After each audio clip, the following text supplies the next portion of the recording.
Cette vidéo vous est présentée par la boutique de Diceall.com, les prix les plus bas sur vos jeux de société favoris.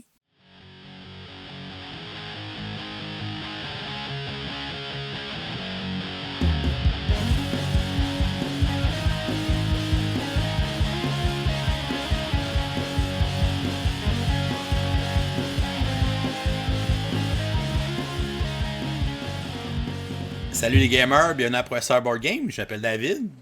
Moi, c'est LP. Aujourd'hui, on vous présente un nouveau top 10 et encore une fois, c'est nos supporters Patreon qui ont choisi le sujet. Donc, ce sera un top 10 des jeux inspirés d'une propriété intellectuelle. Ça a l'air super intelligent comme titre de top 10. Qu'est-ce que ça veut dire, ça, LP, une propriété Ben, intellectuelle?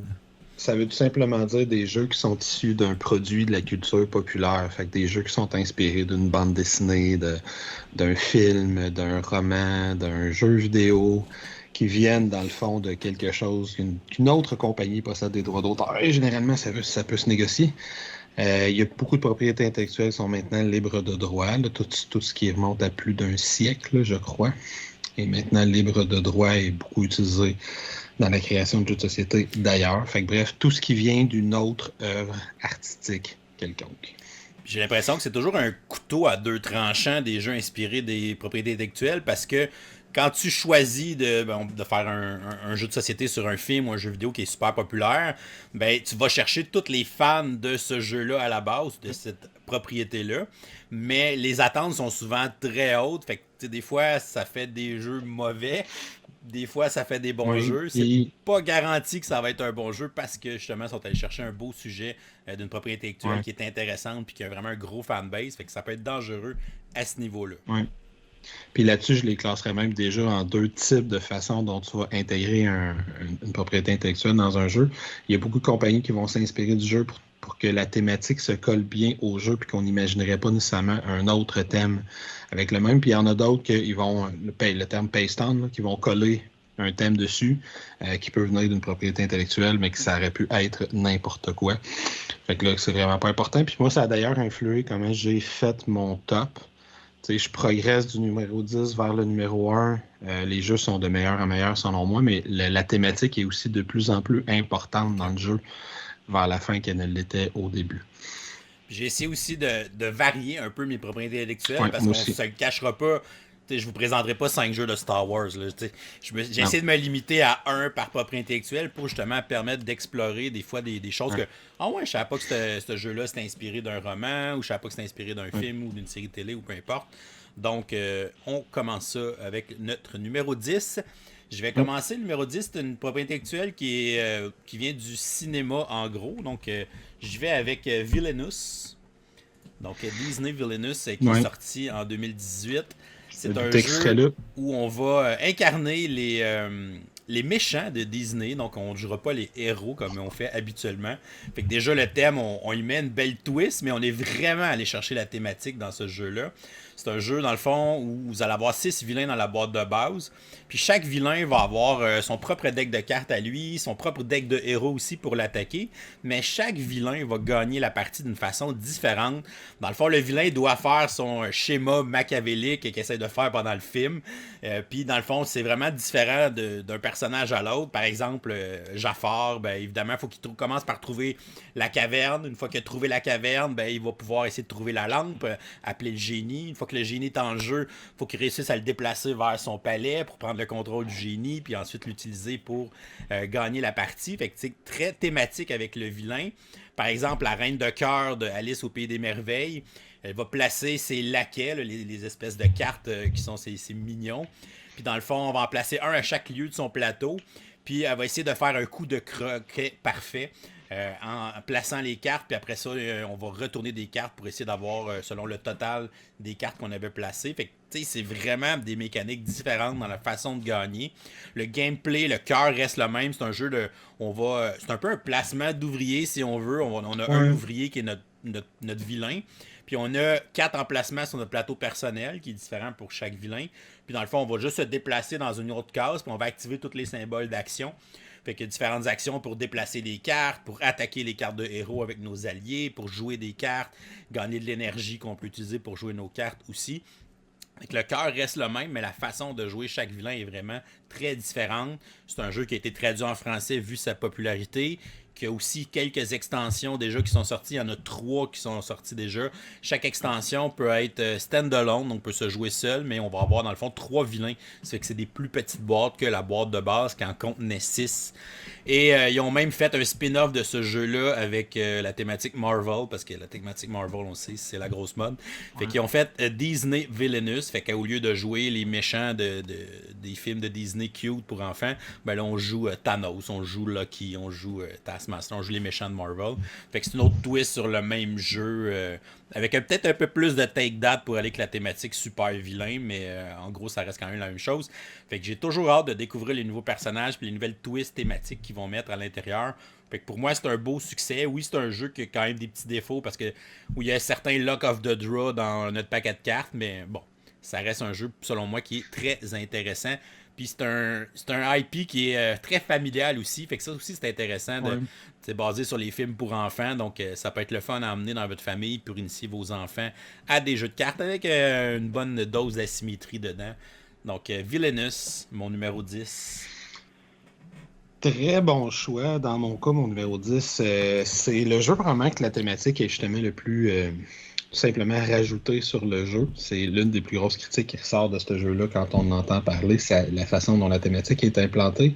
Mais ça reste un de mes jeux de cartes préférés, c'est le bon vieux DC Comic Deck Building Game, que je possède presque tout, j'allais dire absolument tout, mais c'est pas tout à fait vrai, que je possède presque tout, puis je fais tout de suite la parenthèse pour dire que ce jeu-là, il a déjà été réimplémenté plusieurs fois sous différentes thématiques. Il y a eu, quand je dis que la thématique est collée, il y a eu un de hockey, il y a eu 3 de Seigneur des Anneaux, il y en a un de Street Fighter, il y a eu une petite variante de Attack on Titan, il y a eu même le plus récent Power Rangers, il reprend quand même le cœur de ce jeu-là.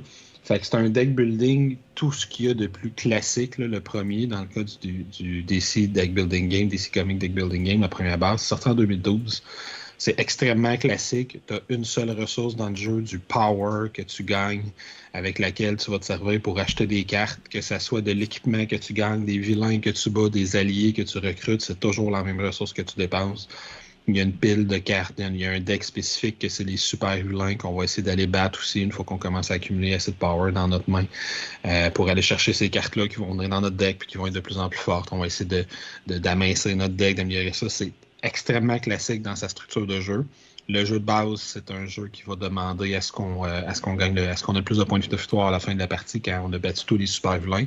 Fait qu'il est étrangement compétitif dans un monde de super-héros. Il y a 4 boîtes de base différentes. Chaque boîte de base a une extension qui le transforme en jeu coopératif qui fonctionne très bien à partir de la deuxième extension coopérative. La première, il y a encore des petits défauts à l'intérieur. Il y a un paquet de petits packs qui vont venir rajouter des cartes, des thématiques particulières. Il y a une méga boîte qui te permet de jouer avec toutes tes extensions en même temps d'une façon fluide et efficace. Il y a des boîtes Rivals qui te permettent de jouer spécifiquement 1 contre 1 ou à 2 contre 2 dans des duels, en mettant des ennemis, des arc ennemis classiques là, comme Batman contre le Joker, Cheetah contre Wonder Woman, etc. Fait que si on aime les deck building, c'est peut-être le plus simple que je connaisse. Parce qu'on a genre qu'une ressource. Toujours très efficace. Les images, c'est extrêmement efficace à l'intérieur du jeu aussi, mais la thématique elle est vraiment juste collée sur le jeu par contre. Fait que c'est pour ça que c'est mon choix numéro 10. Le bon vieux DC Comic de Deck Building Game. Ouais, puis ce qui est spécial, c'est que vu que c'est le même jeu avec d'autres thèmes, on peut tous les mélanger ensemble. Ouais, c'est ça. Fait que tu sais, je pourrais dire le DC Comic, tu sais, le Matt Ira système, là. Ouais. Ça serait mon numéro 10. Je pense que c'est le Cerberus oh, système qui s'appelle. Ouais, c'est le Cerberus. Parce qu'aujourd'hui, il n'y a plus d'extensions qui se font pour DC. Mais il y en a eu quand même, je pense, jusqu'en 2019. Je crois, parce que quand on avait été à Gen Con, puis on avait participé au tournoi DC, c'était Rebirth qui sortait à ce moment-là, qui était annoncé. Fait que je suis même pas sûr s'il n'est pas sorti en 2020, Rebirth, ou en 2019. Mais c'est la dernière chose qui est sortie, où là, c'est une campagne évolutive, toujours dans le même système. Puis le Matara ayant quitté le navire de... C'est pas Renegade qui fait ça. Cryptozoic. Cryptozoic. Ouais, Matara ayant quitté le navire, il n'y aura plus d'extension pour celui-là. Mais il y a déjà énormément de matériel. Puis c'est encore en reprint régulièrement, fait que c'est facile à trouver. Ouais, puis il a été traduit en français aussi, fait que c'est disponible dans... Ouais, c'est plusieurs langues. Fait que si on aime les deck building, c'est vraiment super efficace. Les images sont le fun, si on met la thématique un peu de côté. Puis celui de base reste, pour moi, mon préféré là, parmi les autres qui existent, même si Street Fighter avait des belles twists dedans. Ouais, avec le special move que c'est juste toi qui pouvais acheter, là, c'était cool. Ouais, puis tu avais ta carte dans quel étage on se bat. Là. Donc voilà. Pour mon numéro 9, je reste un peu dans la thématique super-héros, parce qu'on sait que c'est des propriétés intellectuelles assez populaires, mais celle-là est pas mal moins populaire qu'un DC ou qu'un Marvel, par exemple. Fait que c'est basé sur un livre, donc c'est le jeu de Reckoners, qui est sorti en 2018, donc basé sur le livre de Monsieur Sanderson. C'est un jeu coopératif de dés, donc on va incarner des Reckoners, qui sont des gens qui vont lutter contre les gens qui ont des super pouvoirs, parce que dans cet univers-là, ben, les super héros en fait sont devenus un peu havres de pouvoir et on essaie de dominer le monde, fait que c'est comme un peu des super vilains. Fait que les humains luttent contre les super vilains pour essayer de résister à tout ça. Et c'est un jeu qui est qui est overproduce, on en a souvent parlé. Les plateaux Game Trace qui représentent les lieux sur lesquels on va se promener dans la ville, les gros jetons pour les points de vie, les points de recherche des méchants, il y a un paquet de matériel à l'intérieur, même un petit tray personnel pour placer les dés qu'on a déjà utilisés pour se rappeler. Fait que, bref, qui est vraiment inutile. Ouais, c'est ça, c'est overproduce, mais quand on le sort, on est tout le temps comme c'est bien hâte d'avoir tout ça. Fait que on est tout le temps content de l'avoir, puis c'est un jeu qu'on sort, que je sors régulièrement à chaque année, j'ai plusieurs parties de Reckoners, c'est un jeu que j'aime beaucoup. Puis c'est un jeu que la coopération est intéressante parce que faut bien se coordonner parce que les méchants vont faire un effet boule de neige. Fait qu'en plus de faire des trucs méchants, de tuer du monde, de nous enlever des dés, tout ça, donc des trucs négatifs, ben en plus ils vont booster le gros méchant qui est Steelheart. Fait qu'il faut vraiment bien gérer nos affaires, sinon ça peut dérailler assez vite dans ce jeu-là. On a une extension qui s'en vient en 2021, puis ce qui va être intéressant, c'est que ça va ajouter 2 nouveaux vilains. Fait que tu vas avoir Steelheart, mais tu vas en avoir aussi 2 nouveaux. Fait que je pense que ça va ajouter encore une belle touche de variété dans un jeu que j'aime déjà beaucoup. Donc, Reckoners, tu sais, juste le thème de ce jeu-là, je suis pas quelqu'un qui est un gros lecteur dans la vie, mais juste le thème, puis j'ai tellement joué à ce jeu-là, c'est comme, j'aurais le goût de les commencer, les romans, tellement ça a piqué ma curiosité. Je comprends. Est-ce que tu les as déjà lus? Moi, j'attends. Ben oui, je t'annonce en primaire que moi, j'ai fait un choix étrange pour m'aider à couper un peu dans ma liste. Puis j'ai pas mis les jeux que je savais que c'était une propriété intellectuelle, mais que je ne l'avais pas lu, vu ou consommé. Ah, quand même. Reckoner, je t'annonce qu'il n'est pas dans ma liste. Puis ça élimine, mettons, un jeu aussi comme Fireteam Zero, par exemple, qui est c'est un jeu que j'aime beaucoup, mais j'ai pas lu les romans. Je les ai commandés, je les ai ici, mais je les ai pas lus encore. De Mike Langlois. Fait que Reckoners, non, j'ai pas lu les romans. Je sais que Martin, je crois, a lu le premier. Il en a d'ailleurs parlé abondamment bien dans notre dernier top parce qu'il l'a mis dans sa thématique originale, justement. Ouais. Ça reste un très bon choix. J'avais fait comme toi, là, je me suis limité à un jeu par propriété intellectuelle, sauf une place où je triche un peu à moitié. Ouais, moi aussi, on triche pas, on a pas mal la même tricherie, mais on s'en reparlera tantôt. Je pense que oui. Après moi, on a un crossover, puis c'est celui-là. Mais donc, si je continue avec mon numéro 9, moi aussi, je continue avec les super-héros. Mais là, je vais avec le Marvel. Fait que quel jeu de Marvel ai-je décidé de prendre? Un peu peut-être de façon surprenante, j'ai décidé d'y aller avec Marvel United. OK, ben oui, pourquoi pas. Que j'aime vraiment de plus en plus à chaque fois que je joue, que je découvre des nouveaux bonhommes, puis que je vois des bonhommes qui fonctionnent bien avec un autre personnage, etc. Fait qu'est-ce que c'est Marvel United? C'est un jeu coopératif extrêmement simple et rapide qui se joue en une trentaine de minutes, 20-25 quand on est habitué. Chaque joueur se choisit un héros qui vient avec un deck de cartes de 12 cartes si on joue au mode normal, mais qu'on enlève certaines cartes si on veut monter le niveau de difficulté jusqu'à jouer avec un minimum de 10 cartes. On choisit un vilain qui est lui aussi un petit deck de 12 cartes. Le vilain joue une carte pour commencer, puis après les joueurs vont jouer une carte chacun pendant ton tour de jeu. Tu fais juste piger une carte et jouer une carte. Puis là, tu as une main de 3 cartes en début de partie. Fait que quand tu en piges une, tu as donc un choix entre 4 cartes, le tiers de ton deck à peu près. Puis quand tu te fais blesser, tu vas perdre des cartes, fait que tu vas avoir moins de choix. Puis à chaque fois que les joueurs ont joué 3 actions, peu importe le nombre de joueurs, là, fait qu'un joueur 1, 2, 3 ont joué, le vilain joue, joueur 4, 1, 2 joue, le vilain joue, puis ainsi de suite. Fait que si on joue à 2, ben je vais jouer 2 fois, tu vas jouer une fois, le vilain va jouer. Puis on essaie de battre ce vilain-là. On va essayer d'aller sauver les civils, de battre des thugs sur le plateau une fois qu'on en a battu un certain nombre, qu'on a fait comme des espèces de quêtes secondaires, on peut commencer à taper sur le ventre, puis on essaie de taper dessus. Fait que c'est un jeu que la coopération est super intéressante parce que tu joues des cartes qui ont des icônes dessus, des fois avec des petits pouvoirs. C'est là que les personnages vont se personnaliser, justement. Mais les icônes que tu vas jouer sur ta carte, tu vas les donner aux joueurs suivants. Fait que si j'ai joué du déplacement puis de l'attaque, mais quand toi, tu vas jouer ta carte qui est un double déplacement, mais tu gagnes également mon déplacement et mon attaque. Fait qu'on joue toujours pour soi, mais aussi pour le joueur qui suit après nous, ce qui fait que la coopération est super intéressante. Puis les personnages, sans être extrêmement variés, parce que chaque personnage est ultimement un deck de 10 cartes, il y a quand même juste assez de twists pour qu'on les reconnaisse. T'sais, Falcon peut passer d'un bord à l'autre du plateau complètement en une seule action parce qu'il vole. Hulk, il va attaquer tout son plateau, mais il va toucher ses alliés. Punisher peut tirer des coups de bazooka de bord à bord du plateau pour faire plein de dégâts. Exactement. Le Yondu, il peut lancer une espèce de flèche qui va tourner en rond puis qui va faire des dégâts à des thugs jusqu'à temps qu'elle croise une case qu'il n'y a plus de thugs. Fait que c'est son espèce de flèche qui siffle. Fait que, il y a beaucoup de belles petits twists. Le matériel il est vraiment super. Puis là, c'est sûr que moi, je le mets numéro 9 en tenant compte du fait que j'ai un, pas tout à fait, mais presque un all-in de la première saison, puis un autre de la deuxième saison qui s'en vient. Fait que ça permet d'avoir énormément de rejouabilité.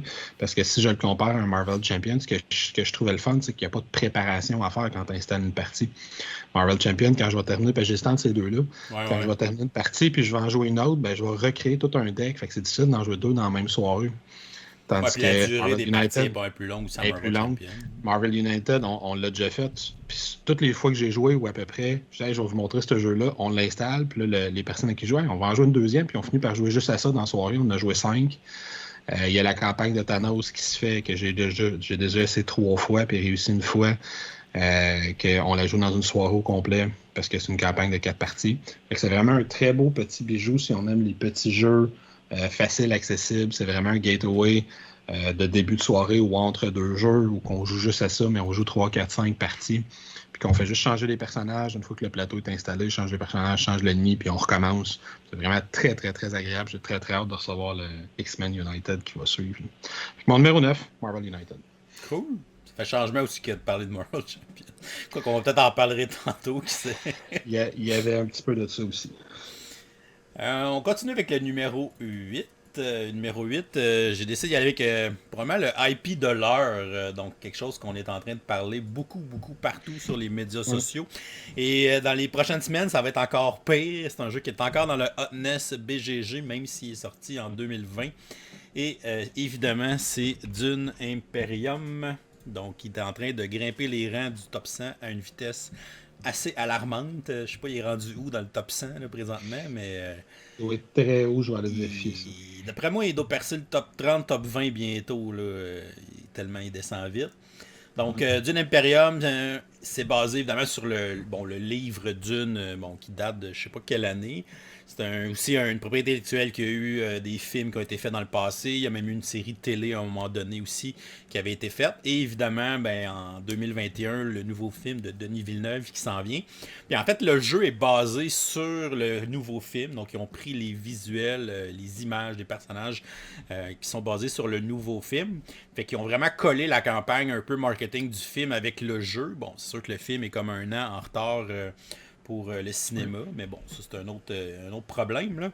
C'est un jeu en fait de deck building et de placement d'ouvriers. Ça nous vient du même auteur que Clank, qui était déjà un de mes jeux préférés. Mais celui-là, il y a vraiment quelque chose de très particulier. C'est vraiment un prototype de jeu hybride, je pense. Là. Il y a t'as autant le côté worker placement, gestion de ressources qui est très présent, mais t'as aussi un gros côté de confrontation, d'affrontement qui fait très Ameritrash. Parce qu'on va devoir à chaque tour de jeu essayer de faire un combat pour gagner des récompenses dans un conflit. Fait qu'on va prendre certaines actions pour aller placer nos cubes de soldats justement sur le conflit. Puis à la fin, on a aussi des cartes qui peuvent ajouter des bonus à notre valeur de combat et tout ça. Puis celui qui a le plus de valeur de combat va gagner la première récompense de la carte conflit. Ensuite le deuxième, il y a une deuxième récompense selon le nombre de joueurs, ou s'il peut en avoir une troisième si on joue à plusieurs joueurs. Donc, il y a un côté très confrontation qui est là, mais aussi le côté gestion. Puis tu as aussi un côté deck building qui est très important. Fait qu'on va s'acheter des cartes pour améliorer notre deck. Puis les cartes sont multi-usages. Ça aussi, c'est super intéressant. Parce que les cartes vont être à la fois, généralement des personnages de cet univers-là. Puis dans le fond, les cartes vont servir premièrement à aller jouer nos ouvriers. Donc les ouvriers vont aller sur les différentes planètes ou aller visiter les différentes factions. Mais pour aller placer un ouvrier à une place, il faut jouer une carte qui a l'icône qui correspond à l'endroit où on veut le placer sur le plateau. Fait qu'il faut penser aux icônes qu'on a besoin pendant la partie. Moi, je veux faire beaucoup de ces actions-là. OK, ben j'ai besoin de telle icône. Fait que quand je vais acheter mes cartes, je vais y penser. Évidemment, ben, chaque carte va avoir un pouvoir aussi quand on va la jouer pour le symbole. On va pouvoir activer le pouvoir de la carte. Puis les cartes qu'on ne jouera pas dans nos tours de jeu pour aller placer nos ouvriers, ben, ils vont être activés un peu plus tard dans notre tour de jeu, quand on va comme arrêter notre tour de jeu, dans le fond, pour la ronde. On va accumuler tous les symboles puis les icônes qui sont dans le bas des cartes. Puis c'est ce qui permet généralement d'avoir des points d'achat pour aller acheter des nouvelles cartes et tout ça, avoir des bonus au combat et plein de choses. Donc, vraiment très intéressant. C'est une course à 10 points. C'est pas beaucoup de points, mais chaque point est vraiment difficile à aller arracher, autant dans les conflits que dans les différentes factions, quand on va monter en réputation dans les différentes factions. Donc, super intéressant. Les parties sont très tendues. Donc, j'ai beaucoup de plaisir à jouer à ce jeu-là puis à le découvrir. Évidemment, les factions qu'on incarne, ben, c'est les factions de l'univers de Dune. Chaque faction va avoir son petit pouvoir aussi, qui est quand même thématique avec la faction qu'elle représente. Fait que vraiment un très très bon jeu, puis son succès, je suis pas surpris de son succès, puis on fait juste en parler de plus en plus. Plus on se rapproche de la sortie du film, ben, plus ce jeu-là ressort dans les débats. Là. Fait que mon numéro 8, Dune Imperium. Bon choix. Dans mon cas, mon numéro 8, là, je m'en vais dans une de mes franchises cinématographiques préférées, qui est la franchise de Alien. Et j'ai choisi le jeu Aliens Another Glorious Day in the Core. Wow! Là, tu me surprends. Qui est un jeu, dans le fond, de figurines. C'est pas tout à fait un dungeon crawl. C'est pas un dungeon crawl, en fait. Là. C'est un jeu de figurines, de combat tactique, un shoot 'em up coopératif, si on veut. Fait que grosso modo, c'est qu'on revise particulièrement si on a l'extension qui s'appelle Get Away from Her, You, B avec 4 étoiles. Si on a cette extension-là, on revit complètement le deuxième film de la saga, c'est-à-dire Aliens. Fait qu'on arrive sur la colonie de Hadley Hope, si ma mémoire est bonne. On a une mission où on doit secourir Newt. Ensuite, une mission où on tente d'aller brûler les espèces de cocons qui sont dans le sous-sol. Une mission où on sort de ça avec Bishop qui vient le chercher, aller se battre contre la reine à la fin, etc., etc. C'est un jeu qu'on peut jouer en mode campagne, mais c'est un jeu qui va virer la campagne à l'envers alors qu'on est de moins en moins fort au fur et à mesure que la campagne avance plutôt que le contraire. Parce que toutes les missions prennent, dans le fond, c'est comme si ça prenait juste quelques heures dans la vraie vie là, qui se suivent. Là. C'est pas des missions, on n'a pas le temps d'aller au village, aller acheter de l'équipement entre les missions. Non, c'est ça. Fait qu'on est juste de plus en plus magané. Fait que comment le jeu se joue, dans le fond, c'est qu'on va prendre, chaque joueur va choisir un héros. Il y a toujours 7 héros qui sont en jeu tout le temps.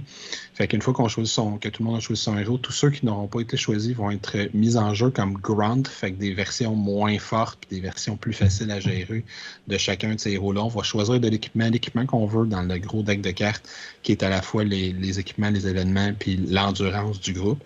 Puis une fois qu'on va avoir choisi notre équipement, on va mettre ce deck de cartes-là face cachée sur une espèce de petit plateau sur le côté du jeu. Puis on va commencer à jouer. Puis quand on prend notre tour de jeu, c'est très classique. On se déplace. Si on voit des aliens, on peut prendre des actions pour tirer dessus. Puis il y a un système d'action que j'aime beaucoup de combat sur lequel je vais revenir dans quelques secondes. Mais la twist du jeu, c'est qu'à chaque fois qu'on fera une action, il faut dépenser des cartes du dessus du deck d'endurance, là, qui est le deck dans lequel on a fouillé. Fait que si on pige des cartes là-dedans, on réduit notre deck d'endurance. Si on fait des actions, on les défausse directement, fait que ça réduit le deck d'endurance. Une fois que le deck d'endurance est vide, on le rebrasse une fois, puis si ça vide une deuxième fois, on perd la game. De façon très classique dans ce type de jeu-là. Fait qu'il y a une espèce de timer comme ça. Puis à la fin d'une partie, dans la campagne, ben, les cartes qu'on va avoir défaussées, on sort du reste de la campagne la moitié des cartes qui ont été défaussées, puis on recompose le deck pour le début de la partie suivante. Fait que notre deck d'endurance, il commence de plus en plus petit au début de chacune des parties, fait qu'il faut être de plus en plus efficace. Le système de combat, je le trouve très intéressant aussi. C'est un système où quand je tire avec mon gun, ben, je défausse justement 2 cartes du dessus du deck pour montrer que je fais l'action. Chaque joueur a une valeur de combat de 1 à 10, le plus haut étant le mieux. Je lance un des 10, puis si j'ai en bas du chiffre égal ou en bas, je réussis à éliminer un alien parce qu'il arrive vraiment en nuée. Là, fait qu'ils n'ont pas de point de vie. Si j'en touche un, il est mort, mais il y en a 17 autres en arrière. Puis après, je fais juste baisser mon dial de visée. C'est une espèce de petite roulette là, qu'on voit sur l'image que tu montes à côté de chacune des fiches. Fait que si j'ai 8 de tir et j'ai tiré une fois, je tombe à 7. Puis je peux juste défausser une carte puis continuer à tirer, c'est la même action. Sauf que je vais baisser de 1 à chaque fois. Fait qu'est-ce que je prends la chance d'aller plus loin? En sachant que dans la phase des aliens, quand ils vont s'approcher vers moi, j'ai le droit à des tirs défensifs. Fait que si j'ai tout baissé ma roulette de tir de combat, puis il me reste juste 1 ou 2 de précision quand les aliens vont jouer, c'est sûr que j'ai manque toutes. Puis si eux n'ont pas de point de vie, ben nous non plus, on n'en a pas. On a un jet de défense quand un alien nous attaque, mais si on le rate, on est à terre. Puis si un alien commence un tour à côté d'un joueur à terre, il le capture. Puis ce héros-là, on l'a plus. Fait qu'on n'a plus 7 bonhommes pour jouer, on en a 6. Puis c'est très, très difficile de jouer avec 6 bonhommes, puis 5, puis 4. On peut prendre une mission optionnelle pour aller sauver des gens entre 2 missions, mais là, on va vider encore plus notre deck d'endurance. Est-ce que ça vaut la peine de le faire? Fait qu'un jeu qui a vraiment le feeling d'urgence, si tu veux, des films, il y a des monstres qui arrivent de partout. Tu vois les espèces de petits points bleus qu'il y a partout sur l'image, c'est les espèces de bips de radar qu'on détecte. Quand on va voir ces points-là, on va les révéler, puis ça va nous dire il y a 2, 3, 6, 8 aliens à ce spot-là. Des fois, tu arrives avec des piles de 5, 8, 10, 15 aliens autour de toi. Tu tires dans tous les sens, tu lances des grenades partout, il y a du monde. Puis, on a déjà eu des phrases de ouais, on le sait que ce soldat-là, il revient pas, on n'est pas capable d'aller le chercher dans le coin, on l'abandonne. Pour que les autres puissent sortir. Lui, il est mort, hein, c'est terminé ça. Fait que c'est vraiment un bon jeu, un type vraiment fast and furious. Là. C'est rapide, c'est mortel, c'est dangereux. Tu joues 2-3 parties d'affilée, ça prend peut-être 90 minutes de jouer une partie. Fait que, puis dans le mode juste la boîte de base, il y a 3 parties pour la mission, puis une façon de faire des parties aléatoires. Là. Fait qu'il y a une belle rejouabilité pareil. C'est vraiment, vraiment une belle découverte pour moi récente. Fait que Aliens, Another Glorious Day in the Course. Ça risque d'être un jeu que je vais faire bientôt. Ouais, tu as enfin joué après avoir collé toutes tes aliens. Oui, parce que son plus gros défaut, c'est qu'il vient désassembler. Il faut coller toutes les figurines. Mais j'ai enfin fait la campagne puis là, maintenant plusieurs fois. Puis ça se joue bien, même solo, en contrôlant tous les bonhommes, ça se joue super bien. Fait que vraiment une très très belle trouvaille, ce Alien. Parfait. Pour mon numéro 7, je m'en vais dans une propriété intellectuelle du cinéma. Du cinéma d'horreur classique, plus précisément. Donc, c'est le jeu Horrify, qui est basé en fait sur les vilains classiques des films d'horreur. Donc, Dracula, Frankenstein, le loup-garou, la momie, le monstre du lagon et l'homme invisible.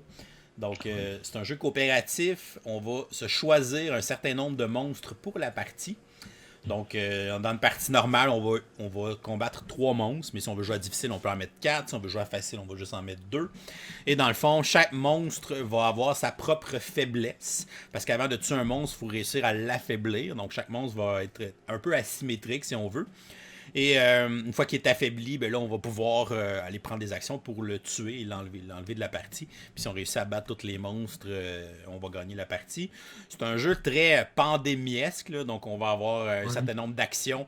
On va se déplacer dans la ville, on va aller ramasser des objets qui vont apparaître dans les tours de jeu. Les objets vont avoir des couleurs et des valeurs numériques. Et on va généralement utiliser ces objets-là pour aller faire des actions spéciales qui sont en lien avec chacun des monstres pour les affaiblir. Par exemple, pour Dracula va avoir 4 cercueils sur le plateau au début de la partie.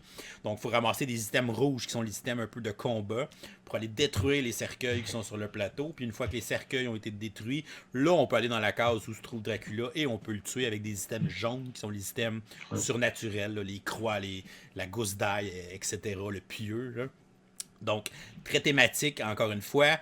La momie, elle, faut aller au musée, prendre des actions pour faire une espèce de petit puzzle, tu sais, les sliding puzzles, là, qui a tout le temps une place libre, puis là, on va déplacer les jetons pour placer les bons numéros sur les bons endroits. Puis une fois que ce puzzle-là va être résolu, on va pouvoir tuer la momie. Le loup-garou, il faut trouver le remède pour le guérir. Donc, ça nous va prendre des items bleus de valeur 1, 2, 3 qu'on va aller mettre au laboratoire. Quand on va avoir les 6 objets, on va pouvoir faire le remède. Il faut aller donner le remède pour le battre. Frankenstein, lui, dans le fond, il va toujours... C'est Frankenstein et sa femme. En fait, c'est le monstre de Frankenstein et sa femme. Fait qu'eux, sur le plateau, vont toujours essayer de se rapprocher. Puis nous autres, il va falloir aller utiliser des objets pour essayer de leur développer leur humanité. Puis quand leur humanité va être développée au maximum, ben là, quand ils vont se rencontrer, ils vont vivre heureux, puis ils vont s'en aller du plateau. Fait que bref, c'est très différent d'un monstre à l'autre, puis la combinaison de monstres qu'on va utiliser va changer beaucoup la partie, puis le niveau de difficulté, tout ça. On a aussi des cartes de perks qu'on peut jouer qui ont des pouvoirs. Il va apparaître aussi des citoyens qui vont se promener dans la ville, en fait, qu'on va essayer de déplacer pour les emmener à certains endroits pour gagner ces cartes de perks-là. Mais évidemment, il faut les protéger des monstres parce que les monstres peuvent tuer les citoyens, peuvent nous tuer aussi. Mais on va respawner à l'hôpital le tour d'après, tout simplement. Mais on va faire avancer un track de terreur. Puis s'il arrive au bout, on va perdre la partie. Et évidemment, chaque personnage a son propre pouvoir à lui. Donc, vraiment très le fun. J'ai joué plusieurs parties récemment. Je l'ai ressorti beaucoup. Puis c'est vraiment un jeu qui est très simple à comprendre, mais qui est vraiment le fun à jouer. Puis à chaque partie, la combinaison de monstres que tu vas choisir va être vraiment intéressante. Puis va vraiment dicter l'allure de ta partie. Si tu en veux une plus difficile, ben, tu vas mettre tel monstre. Si tu en veux une partie plus facile, tu vas mettre telle combinaison. Donc, vraiment intéressant. Puis c'est un jeu qu'on a annoncé un spin-off cette année qui va être oui, c'est vrai. RFI, monstre américain. Donc, c'est un stand-alone. Il va avoir même principe, il va y avoir 6 monstres. Bon, le Sasquatch, puis. Ouais, le Sasquatch, le Mothman. Chupacabra. Ouais, Chupacabra, il va être dedans. Donc, fait que ça va être. J'imagine qu'il va être mélangeable aussi avec le premier. Fait que tu vas pouvoir faire des combinaisons encore plus drôles. Et vraiment très intéressant comme jeu coopératif. Malheureusement, il n'a pas été traduit en français encore, mais on espère que ça se fasse un jour. Parce que je pense que c'est un jeu qui mériterait d'être un peu plus. Avoir un peu plus de visibilité en Europe, justement, dans le marché francophone. Fait que mon numéro 7, Horrify.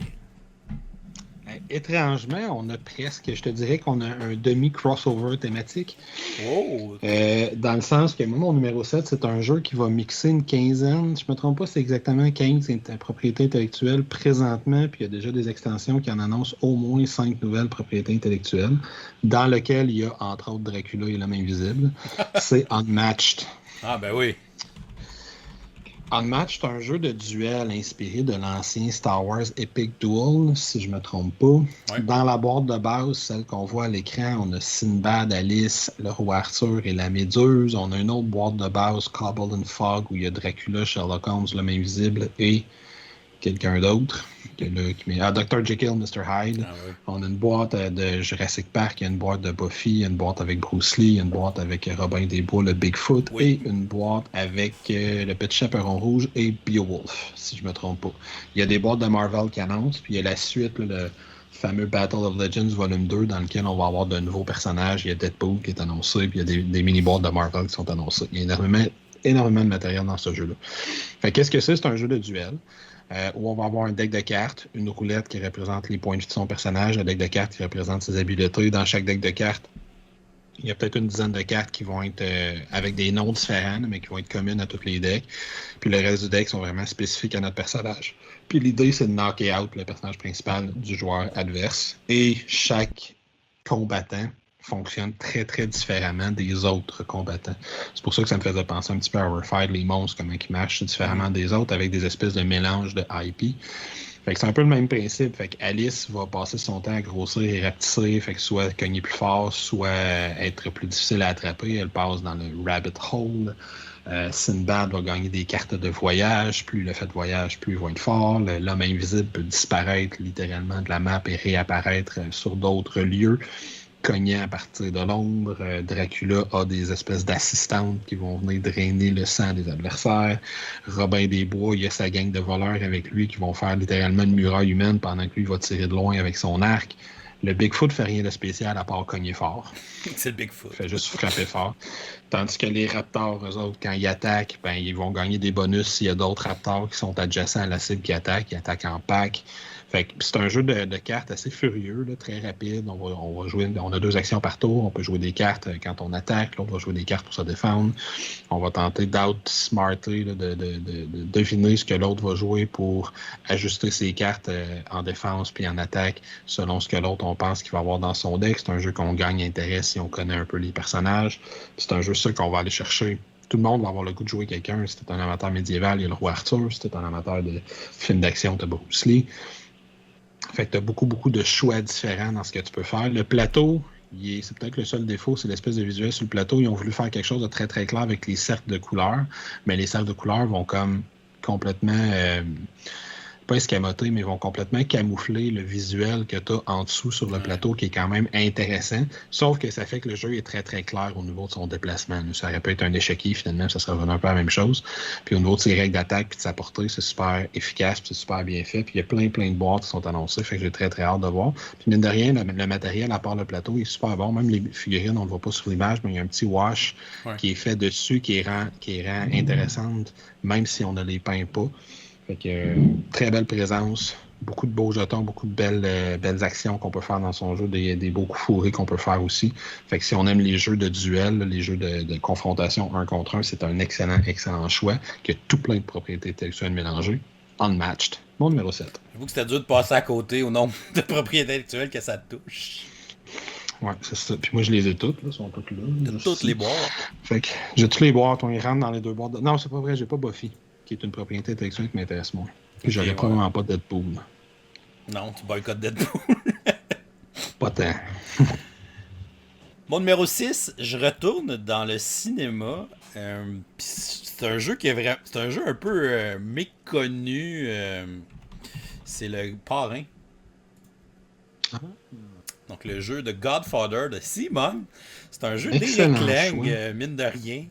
C'est un jeu qui a passé vraiment en dessous du radar, en fait, ce jeu-là. C'est un jeu de placement d'ouvriers où justement les membres de notre famille vont être nos ouvriers. Là, fait qu'on a nos thugs, puis on a les membres de notre famille. Puis dans le fond, le plateau représente les quartiers de New York avec différents lieux qu'on va aller faire du racket pour aller gagner des ressources. Les ressources vont être représentées par des cartes. Et on va aussi avoir nos membres de famille qu'on va eux placer aux intersections des quartiers. Puis eux vont activer un peu plus de lieux. Fait qu'ils sont un peu plus forts comme ouvriers, mais ils vont pas sur les mêmes emplacements que les thugs qui eux vont sur les emplacements carrés. Puis c'est un jeu que, oui, il y a du placement d'ouvriers, mais il y a aussi du contrôle de majorité de territoire, en fait, là, parce qu'on va essayer d'être celui qui a le plus d'influence dans un quartier de New York pour pouvoir gagner le contrôle du quartier. Puis quand on a le contrôle d'un quartier, ben là, quand les autres joueurs vont envoyer des thugs, on va aussi gagner des récompenses quand ils vont utiliser ces lieux-là. Fait que ça devient super intéressant de gagner des majorités à ces endroits-là. Puis évidemment, ça va rajouter aussi des points. Puis ce qui est particulier, c'est les points dans ce jeu-là, en fait, c'est de l'argent. Donc on va avoir des cartes qui vont représenter de l'argent qu'on va gagner en faisant différentes missions là, qu'on va avoir à faire, qui vont nous coûter certaines ressources. Et les cartes, quand on les a dans nos mains, ils ne valent pas de points. Donc, il va falloir prendre des actions pour prendre nos cartes d'argent et aller les placer dans notre coffre. Et quand ils sont dans notre coffre, là, c'est des points qui sont sécurisés pour la fin de la partie. Mais tant qu'ils sont dans nos mains, il peut arriver de quoi? On peut les perdre. Quelqu'un peut nous jouer un effet pour nous faire défausser une carte ou quoi que ce soit. Fait que c'est un jeu, encore une fois, qui est très hybride là, entre le euro et l'Améritrash. Parce que ça reste du placement d'ouvriers assez classique. Là. Je place un tog, je gagne une ressource de gun. Puis après ça, j'utilise 2 ressources de gun, puis une ressource de drogue pour faire telle mission, gagner de l'argent. Fait que c'est très classique gestion de ressources. Mais le côté contrôle de territoire, le côté aussi qu'on peut attaquer les autres avec certaines missions. Puis ce qui est drôle, c'est quand on tue des ouvriers des autres joueurs, on les envoie dans le fleuve. C'est comme très thématique. Mais les ouvriers vont revenir. Ils reviennent le tour d'après. Ils reviennent le tour d'après. Fait que tu fais juste les tuer pour les enlever du plateau, dans le fond, pour aller à ces places-là. Donc, il y a quand même un peu de take-date à l'intérieur du jeu, mais c'est un jeu qui est super intéressant, puis qui est super le fun à jouer à plusieurs. Donc, je pense que c'est un jeu qui est meilleur à 3-4 qu'à 2 joueurs, là, même si ça se fait quand même à 2 joueurs. Il y a certaines règles qui vont changer. C'est un jeu qui a beaucoup d'interactions. Puis le système de scoring est intéressant parce que le scoring est caché, parce qu'on sait pas combien les autres joueurs ont d'argent dans leur boîte. Puis là, maintenant, c'est comme, moi je pense que c'est tel joueur qui lead. Fait que là, j'arrête pas d'attaquer tel joueur.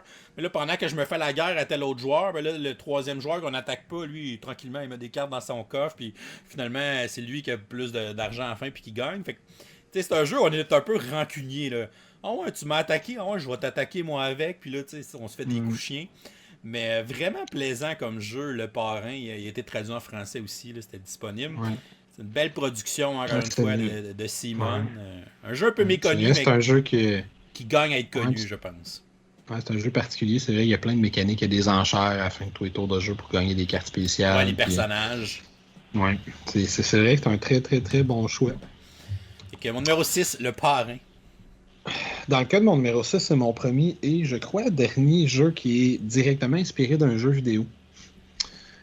un de mes jeux vidéo tactiques préférés de tous les temps qui était sorti au début des années 90, puis qui en ont fait je sais pas combien d'éditions, puis il y en a un qui est ressorti au début 2010, puis un plus récemment en 2013-14, qui s'appelle XCOM. Fait que le jeu vidéo XCOM est déjà excellent, puis le jeu de société a été, selon moi, révolutionnaire, le mot est peut-être un peu fort, mais ça a été pour moi la première fois que j'ai vraiment vu une application être indispensable dans un jeu de société. D'autant plus que ce jeu-là est asymétrique, très asymétrique, et que je me rappelle la première fois que je me l'étais procuré puis que j'ai joué, j'étais pas sûr là, que quand j'ai su qu'il n'y avait pas d'option pour jouer sans l'application, c'est un jeu de 2015-16, quelque chose comme ça, Ok, c'est pas c'était un des 14. premiers qui allait de ce côté-là. Hein. Ouais, fait que j'étais déjà inquiet. Je suis là, ouais, mais tu sais, est-ce qu'ils vont supporter l'application pendant plusieurs années? Est-ce que, tu sais, est-ce qu'il y a moyen de jouer sans l'application? Puis là, on est déjà 6 ans plus tard, puis ça fonctionne encore très bien. Fait qu'est-ce que c'est XCOM? C'est un jeu où on doit défendre la Terre d'une invasion extraterrestre. Chaque joueur va prendre un rôle particulier. Son plus gros défaut, c'est qu'il se joue pas très bien si on n'est pas 4. Ouais. Il se joue à moins de 4, mais idéalement, on est 4 parce que chaque joueur va prendre l'un des 4 rôles disponibles dans le jeu.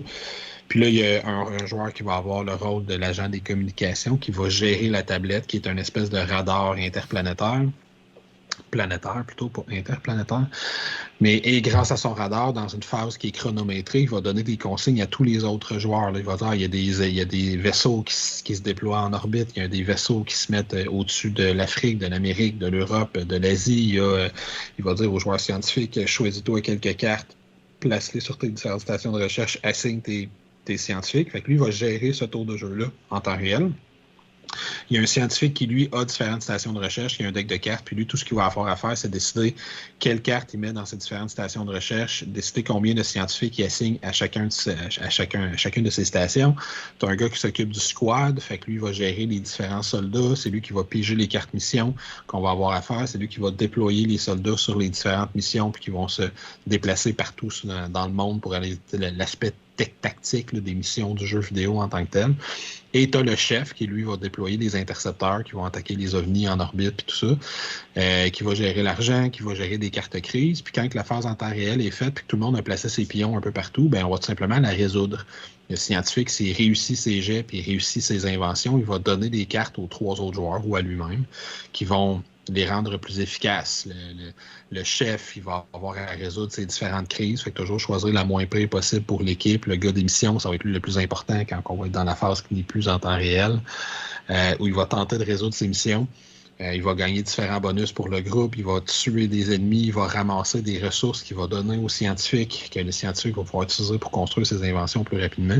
Fait que c'est un jeu super original dans sa façon de fonctionner. La seule chose qui est commune à tous les joueurs, c'est la façon dont on fait les jets de compétences. C'est la même pour tout le monde. Mais c'est la seule chose qui est commune. Les autres joueurs font toutes des choses complètement différentes les uns des autres. Fait que c'est un beau jeu asymétrique avec une application qui représente super bien le jeu vidéo. Pour ceux qui connaissent le jeu vidéo, dans le fond, ça représente la gestion globale du jeu. La seule chose qui n'est pas dans le jeu, c'est les missions en tant que telles, qui sont représentées de façon plutôt abstraite. Mais l'espèce de gestion globale de développer des nouveaux buildings, de développer des nouvelles technologies, d'enquêter sur les aliens, de déployer ses avions, ses soldats un peu partout dans le monde, c'est ça qu'on va faire à l'intérieur du jeu. Et c'est selon moi extrêmement bien représenté. C'est un excellent jeu encore aujourd'hui. Fait que pour moi, mon numéro 5, on est rendu 6, XCOM. Nos 2 numéros 6 des jeux d'Eric Lang. Voilà. Oh, c'est vrai. XCOM, un autre jeu d'Eric Lang. De Fantasy Flight, par contre. Ouais. Pour mon numéro 5, je me transporte dans une propriété intellectuelle de jeux de rôle. On y va dans l'univers des royaumes oubliés de Donjons et Dragons. Donc, je vais aller avec le jeu serait là. Tyrant of the Underdark. Ah! Je pensais pas que ça serait lui. Non! Donc, je pensais que ça serait plus un gros euro de placement d'ouvriers. Ah non, je ne l'ai pas mis. Donc, Tyrant of the Underdark, c'est un jeu de deck building et de contrôle de territoire. Deux mécaniques assez étranges à mélanger ensemble, mais qui fonctionnent surprenamment très bien. Ce qui est le fun avec ce jeu-là aussi, c'est que cette année, ils font une 2e édition. Et la 2e édition est traduite en français. J'ai même vu déjà quelques petites boîtes arriver en Europe chez des YouTubers. Donc ça va arriver très prochainement. Puis je suis super content que ce jeu-là ait une 2e édition parce que c'est un jeu qui a passé lui aussi en dessous du radar. Donc c'est un jeu très take that. Là. Il y a beaucoup, évidemment, de coups fourrés parce que veut pas, on joue des elfes noirs. Puis ceux qui connaissent un peu la mythologie des royaumes oubliés, les elfes noirs, c'est très vicieux. Ils se font tout le temps des coups dans le dos. Donc, ils se backstab.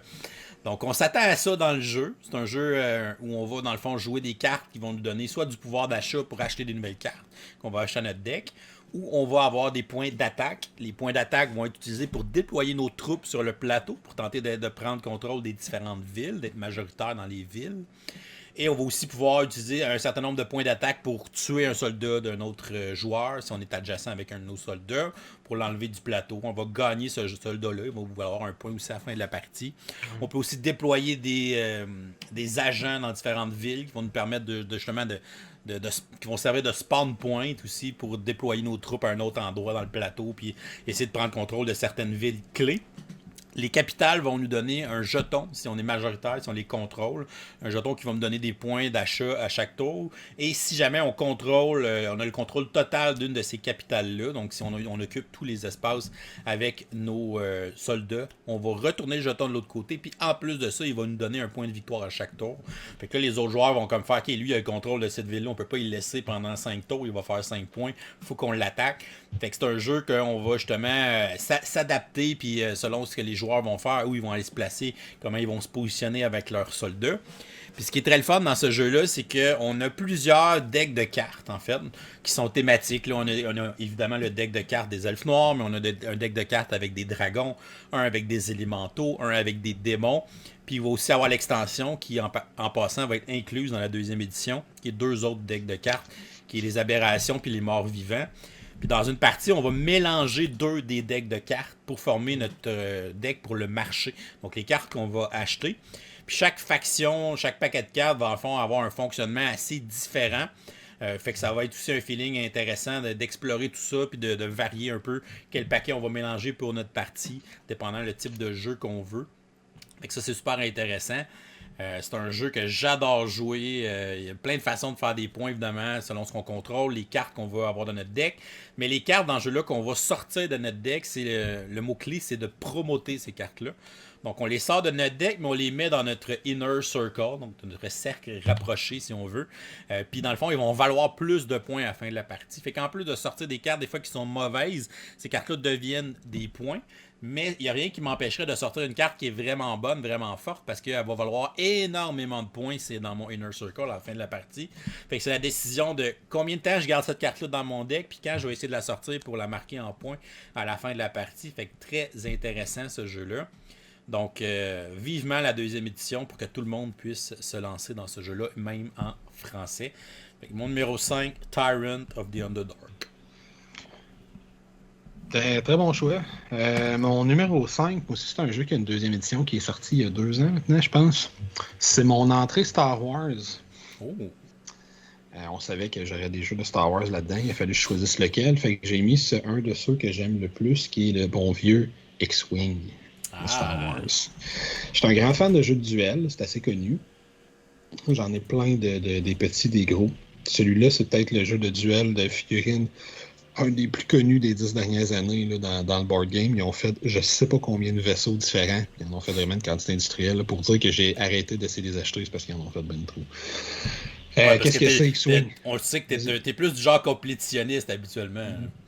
Ouais, mais dans ce jeu-là, qui essaie d'avoir des collections complètes, mais là, celui-là, j'ai abandonné, ne serait-ce que pour l'espace que c'est. Là. Puis, tu sais, des vaisseaux, j'en ai quand même une 50aine. Là. Fait que c'est déjà pas... dont plusieurs dans les gros, là, fait que c'est déjà pas pire. Mais bref, qu'est-ce que c'est X-Wing? C'est super simple. C'est un jeu de duel extrêmement classique dans sa forme de base. Fait qu'on va avoir un certain nombre de points d'armée qu'on va se bâtir selon la mission puis qu'est-ce qu'on veut te faire. Puis c'est un jeu qui va te permettre de personnaliser énormément qu'est-ce que tu veux faire. Tu veux jouer toute l'après-midi, fais une game à 300, le premier qui élimine l'autre, puis tu vas jouer toute l'après-midi. Tu veux jouer 20 minutes, fais une demi-heure, fais-toi une game à 30 points avec 1 ou 2 vaisseaux chaque. Puis ça va être très rapide, comme la boîte de base le précise d'ailleurs. Puis une fois qu'on a bâti nos armées, tu choisis une carte de pilote, tu choisis la figurine qui vient avec. Dépendamment des points d'armée que tu peux rajouter un missile spécial, une torpille à ion, un pilote particulier, R2D2 comme astromech avec toi, des skills, etc., etc. Puis après, on se tire dessus. Pardon.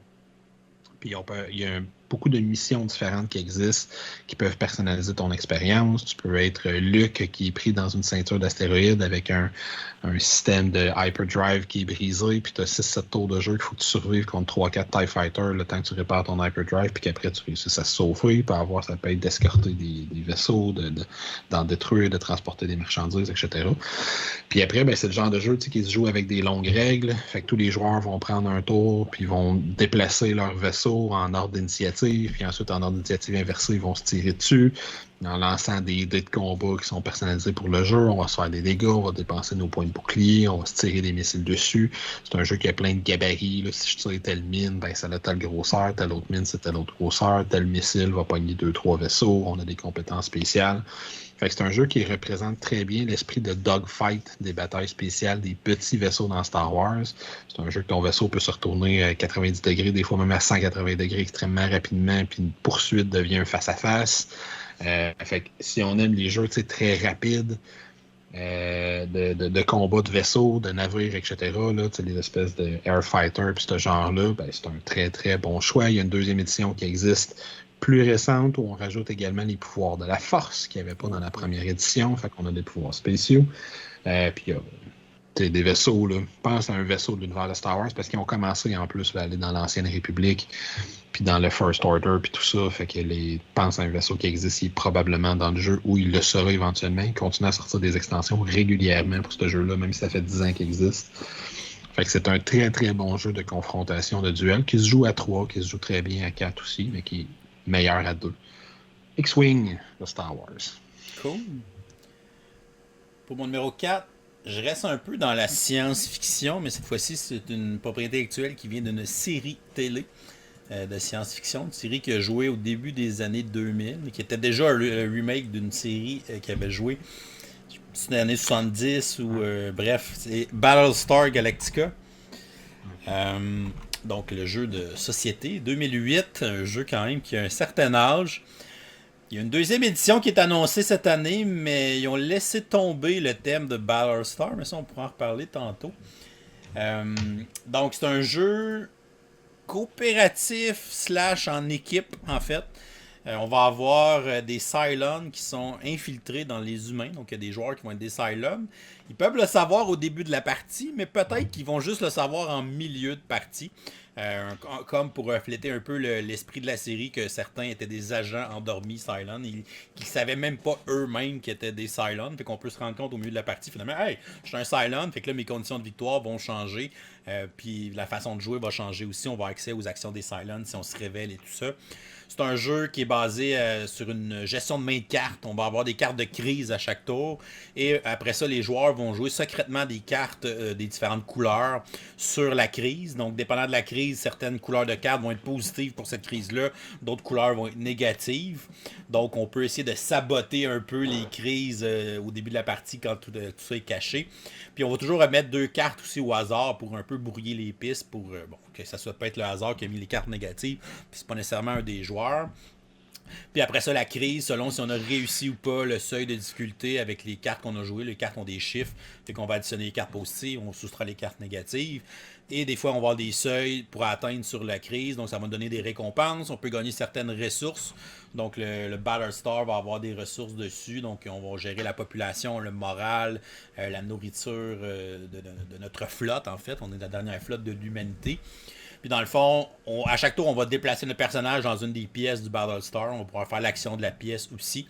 On peut aller dans un vaisseau à l'extérieur pour combattre les vaisseaux Cylon. On peut aller utiliser les canons du Battlestar. On peut essayer de réparer. On peut essayer d'envoyer quelqu'un en prison. Parce que, bon, s'il est en prison, il va pouvoir moins jouer de cartes. Parce qu'on soupçonne que c'est un des traîtres, c'est un des Cylon.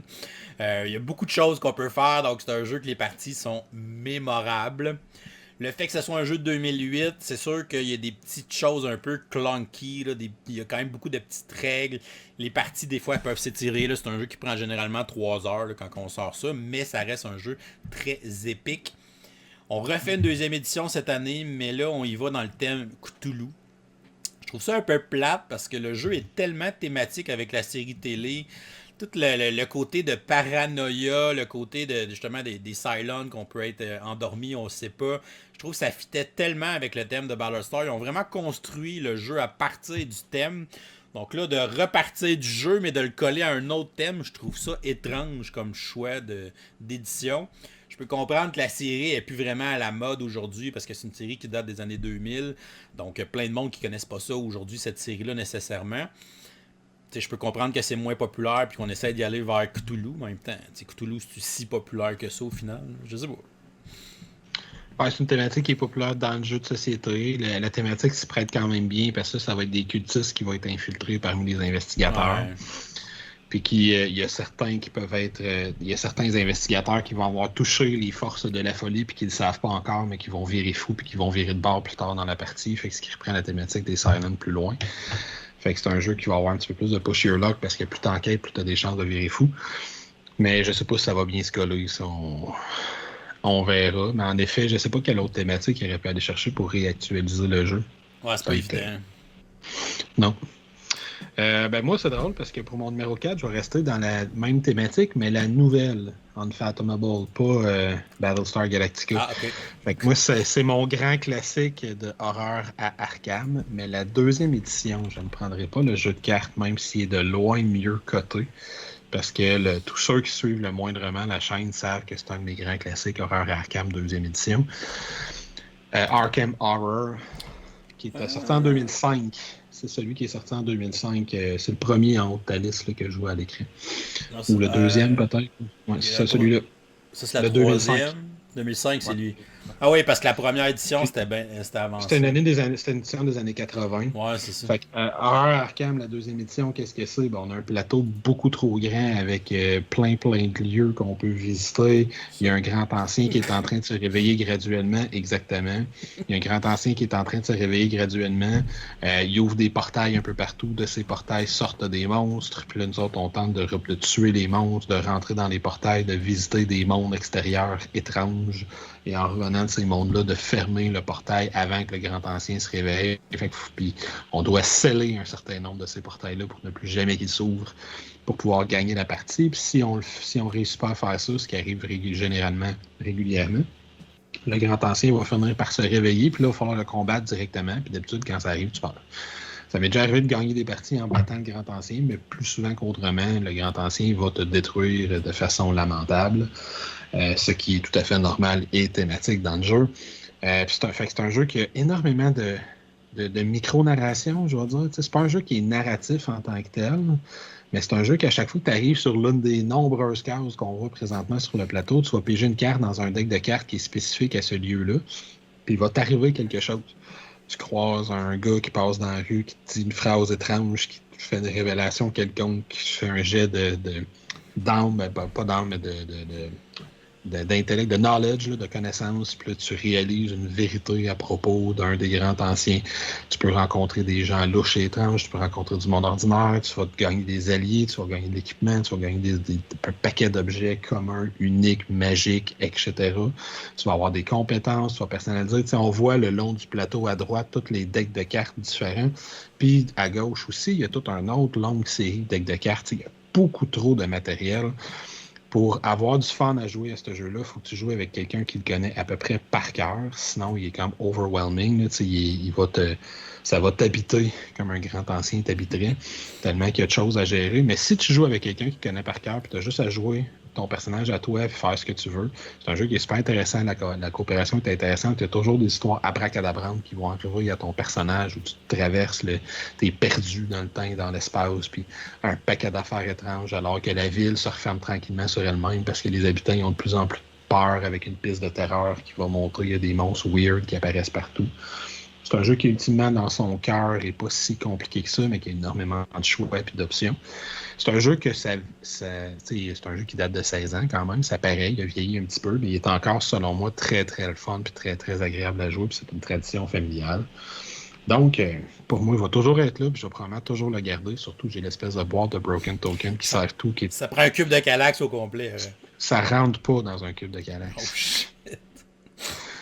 Fait que c'est ça. Fait que Horror Arkham, la deuxième édition. Fait qu'évidemment, je tenterai jamais de jouer à la troisième, je pense. Que là, j'ai trop de stock de ça là. Puis ça avait été réimplémenté avec Eldritch Horror, là, que je me rappelle plus le titre en français. Les comtés de l'horreur. Les contrées de l'horreur, je pense, en français, ouais. Qui est une version peut-être un petit peu plus streamline. Ils ont sorti tellement d'extensions que je pense qu'il est rendu aussi lourd et aussi complexe que Horror Arkham, mais qui était global où tu te promenais partout dans le monde au lieu de te promener juste dans la ville d'Arkham. Fait qu'il y avait des petits twists, mais c'était sensiblement le même jeu. Fait que Horror Arkham 2e édition, mon choix numéro 4. Super. Mon numéro 3, j'y vais avec mon jeu de Marvel, mais moi j'ai pas été original. Fait que j'y vais avec Marvel Champion. Qui est la saveur de l'heure, je pense, de Marvel. Le jeu récent qui fait beaucoup de buzz. C'est un LCG, donc c'est un Living Card Games. C'est un jeu, dans le fond, on va acheter la boîte de base, mais on va tout le monde avoir la même boîte de base. Ou si j'achète le paquet de Captain America, ben, j'ai toutes les mêmes cartes que n'importe qui achète ce paquet-là. Fait que les paquets sont fixes. Il n'y a pas d'éléments aléatoires dans les paquets de cartes qu'on achète, comme un CCG à la Magic. Donc ça, c'est un avantage, je pense, parce que bon, ça coûte moins cher au final. C'est un jeu coopératif, donc on peut jouer de 1 à 4, ça se joue en solo. On va se choisir chacun un héros, on va se choisir un vilain qui est comme un peu le scénario qu'on va jouer. Le vilain va avoir son propre deck de cartes. Nous, on va devoir construire notre deck de héros avant le début de la partie. Puis on va avoir nos cartes de notre héros. On va choisir un des 4 archétypes. Là, on peut être agressif, justice, leadership ou protection. Puis on va pouvoir prendre des cartes de cette couleur-là et on va pouvoir aussi ajouter des cartes de base, là, qui sont les cartes accessibles à tout le monde. Puis on va se faire un deck de 40 cartes avec tout ça. Fait qu'il faut aimer faire des decks de cartes pour jouer à ce jeu-là. Oui, on peut prendre les decks préfaits. Quand on achète les boîtes, il y a toujours un deck préfait de base. On peut avoir du fun à jouer le deck préfet, mais idéalement, c'est qu'on aime personnaliser nos decks et essayer des nouvelles combinaisons, des nouveaux combos avec nos personnages. Chaque personnage va avoir une carte recto verso qui le représente, avec son côté alter ego et son côté super héros. Chacun va avoir un pouvoir différent et certaines cartes vont aussi s'activer si on est du côté héros ou si on est du côté alter ego, dépendamment de ce que la carte fait. C'est un jeu d'engine building en fait, ce jeu-là. Généralement, la plupart des personnages, on va essayer de jouer des cartes pour placer des cartes d'équipement ou des cartes d'alliés, des cartes d'habileté devant nous pour booster un peu notre personnage ou nous donner des options. Puis on a certaines cartes des fois qui sont aussi des attaques qu'on va jouer puis qu'on va faire leur effet immédiat puis on va les défausser. Le principe du jeu est assez simple. Les cartes ont un coût pour les jouer. Puis dans le fond, pour payer le coût, on va devoir défausser d'autres cartes qui sont dans notre main. Chaque carte va avoir des icônes de ressources dans le bas. Donc si je défausse cette carte-là, elle va me donner son ou 16 icônes de ressources. Puis j'utilise ces icônes-là pour jouer d'autres cartes qui sont dans ma main. Fait que c'est toujours la décision de qu'est-ce que je sacrifie présentement, puis qu'est-ce que je mets sur la table. On peut mettre des cartes d'alliés qui vont pouvoir aussi attaquer, qui vont pouvoir défendre à notre place. Le méchant va essayer de faire son schéma machiavélique. Fait qu'on va essayer d'enlever des points de manigance sur son schéma pour pas qu'il réussisse à le faire, sinon on va perdre la partie. Puis évidemment, on va essayer d'y péter la gueule. Donc on va essayer de péter la gueule du méchant.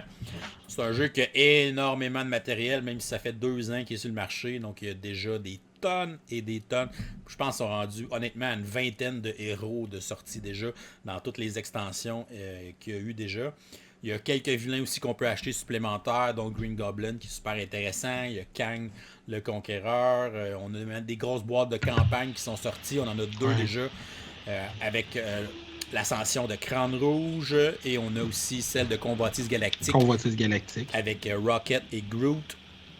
Il y en a déjà une autre d'annoncée. Celle de Thanos qui arrive cet automne, évidemment, où on va battre Thanos et l'Ordre Noir.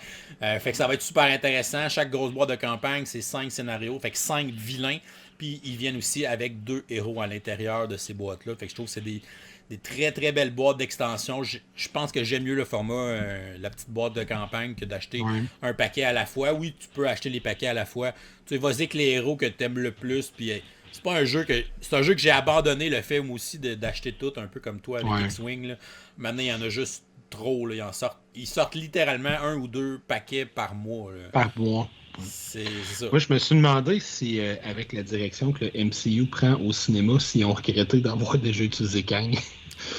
Mais... Ouais, là, c'est ça. Bref. Sans en dire plus que ça. Là. Donc, Mais ouais, Marvel Champion, mon numéro 3 très, parce que très bon choix. aussi, la thématique est super bien intégrée. Chaque personnage, la façon qu'il fonctionne, c'est Ouais, super thématique avec lui. Donc, c'est super intéressant. Si vous êtes un fan de Marvel et de jeux de cartes, je pense que c'est un incontournable. un bon choix. Mon numéro 3, ben là, je retourne dans le IP de cinéma, de science-fiction. Plus spécifiquement, ça va vraiment te surprendre de le voir si haut. Plus spécifiquement dans l'univers de Terminator, c'est le jeu Terminator Genesis, The Rise of the Resistance, qui est un jeu sorti en 2018, qui a passé par une campagne de sociofinancement, mais qui n'avait pas été réussi, qui avait été réédité plus tard, avec une campagne, je crois, de sociofinancement italienne, si je ne me trompe pas. Ouais, l'affaire Puis de ils ont même. fini par réussir à le sortir, puis ils l'ont sorti, puis ça a même été traduit en français. Moi, j'ai une version avec l'extension en français du jeu. Celui-là, c'est un dungeon crawl. Il y a un mode campagne. C'est vraiment un excellent jeu. C'est probablement ma surprise de l'année 2020. Même si c'est pas un jeu qui est sorti en 2020, mais moi, je n'y ai joué qu'en 2020. Dans le fond, celui-là, ils ont pris 2021. le film. Moi, j'ai joué en 2021, ouais. Non, 2020. 2020. Ah, ok. Ok. Que je me rappelle plus, hein, à Bref. vérifier. Mais c'est un jeu qu'on va reprendre le film Terminator Genesis, mais on va prendre littéralement les 5 premières minutes du film, puis on va faire un jeu de campagne basé autour de ça. Fait que le jeu ne se passe que dans le futur. Le concept du jeu étant qu'à travers une série de missions, on tente d'infiltrer une base de Skynet, de prendre possession de la machine qui sert à remonter le temps et de renvoyer Kyle Reese dans le passé. Alors que le film commence avec Kyle Reese qui rentre dans cette machine-là puis qui est renvoyé dans le passé. Puis ensuite, il y a le film Genesis. Celui-là, c'est dans la dernière mission du jeu qu'on essaie d'envoyer Kyle Reese dans le passé. Fait que c'est vraiment une espèce d'univers, ben, pas alternatif, là, mais parallèle avec l'univers qu'on connaît des cinémas. Fait qu'on explore juste ce qui se passe dans le futur, ce que je trouve très intéressant. C'est un jeu que la prise d'action est vraiment exceptionnellement originale selon moi, où c'est un jeu de type de placement de dés mélangé avec du dungeon crawl. Fait que quand c'est à soi de jouer, on va lancer tous les dés qu'on possède. Généralement, c'est 4 par joueur. On les voit à côté de chacune des plaquettes de joueurs que tu as. Puis on va assigner ces dés-là à différentes actions. Fait que si je roule des 6 puis des 1, ben peut-être que je vais vouloir me déplacer de 6 cases en utilisant un 6, mais si j'utilise mon 6 pour tirer avec mon arme à feu, ben, peut-être que j'ai un bonus qui me permet de relancer mon dé d'attaque sur mon jet d'arme à feu ou qui va me faire des dégâts supplémentaires que je vais pouvoir attaquer une deuxième fois parce que je lui assigne un chiffre spécifique. Ce que je trouve intéressant dans les jeux de dice placement qui réussissent à faire ça, c'est que il y a tel personnage que lui, c'est des 1, 2, 3 qui vont déclencher son habileté spéciale, tandis que 4, 5, 6 vont déclencher une autre habileté spéciale qu'il y a ailleurs sur sa fiche. Fait que c'est pas parce que tu roules juste des 1 que tu pourras rien faire pendant ton tour de jeu puis que tu vas être complètement inefficace. C'est juste que tu vas faire autre chose. Le système de combat est intéressant, le système d'attaque et défense c'est super intéressant aussi. Tu as un système de progression où tu gagnes de nouvelles cartes d'une partie à l'autre qui vont te donner des nouvelles aptitudes, des nouveaux lieux, ben, des nouvelles espèces de cases dans lesquelles tu peux placer de l'équipement. Fait que tu peux équiper de plus en plus de stock, tu trouves du nouveau stock, il y a littéralement des nouvelles cartes que tu rajoutes à toutes les deux missions dans le deck de cartes d'objets que tu trouves, qui va faire que tu vas trouver des meilleures armes, des meilleures grenades, des nouvelles mines, des nouvelles armures, etc. Il y a plein de petites règles super intéressantes et super thématiques. La première fois que tu croises le T1000, tu as juste envie de te sauver parce que le T1000 est invulnérable. Wow. Tu peux pas le tuer. C'est que lui, il y a une espèce de carte de dégâts. Puis le T1000 va s'activer après que tu aies joué. Mais dans le fond, c'est que plus tu réussis à lui faire mal, puis tu l'amènes loin sur sa carte des dégâts, plus il y a des malus, il va bouger de 3 cases de moins, il va attaquer de 2 cases avec 2 dés de moins, il va avoir moins de défense, etc. Sauf que quand il a joué, il lance un dé, puis il va se régénérer de ça. Fait que si t'es pas chanceux, il roule un 6 2 tours d'affilée, puis il revient plein après que tu l'aies complètement démoli. Fait que là, il faut que tu essaies de te sauver, puis il y a une mission à un moment donné, tu as une façon spéciale pour pouvoir le battre. Fait qu'il y a plein de petites règles thématiques comme ça, super intéressantes. Les personnages sont très différents les uns des autres. Le Terminator, c'est un vrai tank. Kyle Reese, c'est un espèce de spécialiste en armement, tandis que John Connor, c'est un vrai très bon leader qui peut guider les autres sur le champ de bataille. Fait que super, super belle découverte. Une mission de campagne de 7 parties avec, si on a l'extension, on a un module pour pouvoir se créer des scénarios aléatoires tant qu'on veut. Il y a une autre campagne de 6 scénarios dans l'extension. Un excellent, excellent, excellent dungeon crawl de science-fiction avec malheureusement des figurines de pas super bonne qualité pour les monstres, mais pas assez. Le sculpte des figurines est bon, là. Elles sont belles, mais elles sont pas solides. Fait que, mis à part ça, c'est un jeu qui a vraiment très, très peu de défauts. Il y a un système intéressant d'activation d'ennemis parce que tes ennemis sont tous associés à un joueur. On les voit à droite, là, ils ont toute une base de couleurs différentes. Fait que quand moi je vais jouer, c'est les ennemis qui ont ma couleur qui vont jouer après moi. Fait qu'on va vraiment planifier, puis on décide dans quelle heure les joueurs jouent. On va vraiment planifier si on fait jouer David en premier, il va pouvoir éliminer les ennemis qui sont après moi. Fait qu'après, quand je vais jouer, il n'y a personne qui va s'activer. C'est super intéressant. Vraiment une belle découverte. Si vous avez la chance d'essayer ça, je vous le suggère fortement, Terminator Genesis. Ah, puis c'est un IP qui est super intéressant. C'est un univers qui est vraiment le fun. Puis c'est le fun qu'il ait réussi à faire un bon jeu dans cet univers. Un bon jeu. Je suis content pour elle. Ouais, je pense qu'ils n'ont pas fait l'erreur d'essayer d'aller jouer dans le voyage dans le temps, où là, ça aurait pu se planter facilement. Parce qu'il y en a eu d'autres des jeux de Terminator. Il y en a un autre sur Kickstarter là, qui avait comme 2 plateaux, je pense, un dans le futur, puis en tout cas, bref, ça n'a pas de temps. Je n'ai jamais rien entendu parler. Fait que les autres, ils ont juste essayé d'y aller dans la pure action, puis ça fonctionne très, très bien. Cool. Pour numéro 2, ben là, c'est mon jeu de Star Wars. Puis encore une fois, j'ai pas été original. Fait que j'y vais avec Star Wars Rebellion. Parce que je pense que c'est le meilleur. Je pense que c'est le meilleur jeu de Star Wars. Point. T'es fan de Star Wars, t'es fan de jeux de société, ben joue à Star Wars Rebellion. Je pense que tu peux pas ne pas aimer ça. À moins que t'aimes pas les jeux très complexes ou les jeux qui sont quand même assez longs, parce qu'on se le cachera pas. C'est un jeu qui prend à peu près 3-4 heures, peut-être même la première partie, 3-4 heures. Donc c'est un jeu quand même assez long. Mais l'expérience de jeu qu'on ressort de ces parties-là, c'est le fun à chaque fois. C'est un jeu qui raconte une histoire, mais qui reprend un peu les événements des vieux films, mais qui va leur donner des twists différentes. Donc tu pourrais, bon, le classique, Leia, t'envoies Leia en mission, elle se fait capturer. Après ça, l'autre va jouer une mission pour la tourner au Dark Side, il va la gagner. Fait que, bref, il y a plein d'affaires très cool où Boba Fett va capturer Luke en carbonite au lieu de Han Solo. En tout cas, bref, on peut faire plein de belles twists sur les histoires originales. Puis ça, c'est vraiment le fun. Puis c'est des souvenirs qu'on va garder longtemps. C'est un jeu asymétrique. Fait que un joueur joue l'Empire, un joueur joue les rebelles. L'Empire essaie de trouver la base rebelle dans la galaxie et de l'éliminer tout simplement pour gagner. Les rebelles vont tenter justement de garder leur base cachée ou de gagner le plus de temps pour gagner des sympathiseurs dans la galaxie à leur cause pour pouvoir gagner la guerre et chasser l'Empire. Puis dans le fond, ils vont essayer de faire des petites missions un peu de guérilla à certains endroits pour gagner des points d'influence. Ouais. Puis le marqueur d'influence va augmenter sur une piste, en fait, va diminuer sur une piste. Puis sur la même piste, le marqueur de temps, donc des tours de jeu, va augmenter. Puis si les deux se croisent, ben là, le rebelle va avoir gagné. Fait que dans le fond, c'est vraiment une course contre la montre pour le rebelle. Il faut qu'il tente de survivre assez longtemps pour que les deux marqueurs se croisent ou qu'il réussisse à faire assez de missions pour pouvoir l'emporter. C'est un jeu qu'à chaque partie que je le sors, j'ai toujours du fun à le jouer. C'est vraiment une expérience épique. Un jeu épique de Star Wars. Je pense que c'est toujours lui que je vais avoir en tête. Ils ont fait une extension qui est quand même très cool aussi, qui va ajouter un peu de punch aux règles de combat, qui manquait peut-être un peu de saveur. Donc, très intéressant. Je pense que c'est un jeu qu'à chaque fois qu'on fait un top, on trouve le moyen de le mettre dedans ou d'en parler. On a tellement parlé souvent de ce jeu-là, mais je me disais, je suis obligé de le mettre parce que pour moi, c'est mon jeu de Star Wars. Même si je suis un très gros fan de Assaut sur l'Empire, le Dungeon Crawl de Star Wars, qui est très cool. Je pense que celui-là, c'est le jeu de Star Wars. Donc, qui le fait très bien. Puis, c'est ça. Toute la thématique qui est implantée dans les missions, les personnages qu'on joue. Donc, c'est vraiment très le fun comme jeu. Donc, une super expérience pour tous les fans de la galaxie très lointaine.